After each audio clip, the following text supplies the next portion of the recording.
Doctor Bidhanchandra রায়। তুমি কি জানো, ভারতের জাতীয় ডাক্তার দিবস, যে ব্যক্তির নামে পালন করা হয়, তিনি ছিলেন একজন চিকিৎসক, রাজনীতিবিদ এবং ভারতরত্ন পুরস্কার প্রাপ্ত? তিনি হলেন ডক্টর বিধানচন্দ্র রায়। ডক্টর বিধানচন্দ্র রায়ের জন্ম 1882 সালের 1 জুলাই, পাটনায়। ছোটবেলা থেকেই তিনি মেধাবী ছিলেন।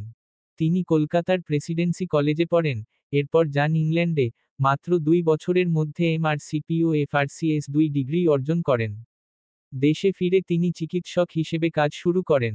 গরিব মানুষদের জন্য নিঃস্বার্থভাবে চিকিৎসা করতেন। তিনি ছিলেন এক অসাধারণ মানবিক ডাক্তার। তিনি কংগ্রেসে যোগ দেন এবং 1948 সালে পশ্চিমবঙ্গের মুখ্যমন্ত্রী হন। তার সময়ই কলকাতার বুকে গড়ে ওঠে নতুন পরিকল্পিত শহর বিধাননগর, যার নাম রাখা হয় তার নামেই। তিনি পশ্চিমবঙ্গকে দুর্ভিক্ষ ও উদ্বাস্তু সংকট থেকে উদ্ধার করতে বড় ভূমিকা নেন। 1961 সালে তিনি ভারতরত্ন পান। অবাক করা বিষয়, তার জন্ম ও মৃত্যু একই দিনে, 1 জুলাই। তার স্মৃতিতে এই দিনটিকে ন্যাশনাল ডক্টরস ডে হিসেবে পালন করা হয়। ডক্টর বিধানচন্দ্র রায়ের মতো মানুষের জীবন থেকে আমাদের অনেক কিছু শেখার আছে। তার অবদান চিরস্মরণীয়। ভিডিওটি ভালো লাগলে লাইক, শেয়ার আর চ্যানেলটি সাবস্ক্রাইব করতে ভুলো না যেন। ডাক্তার দিবসে সকল চিকিৎসককে জানাই শ্রদ্ধা ও শুভেচ্ছা।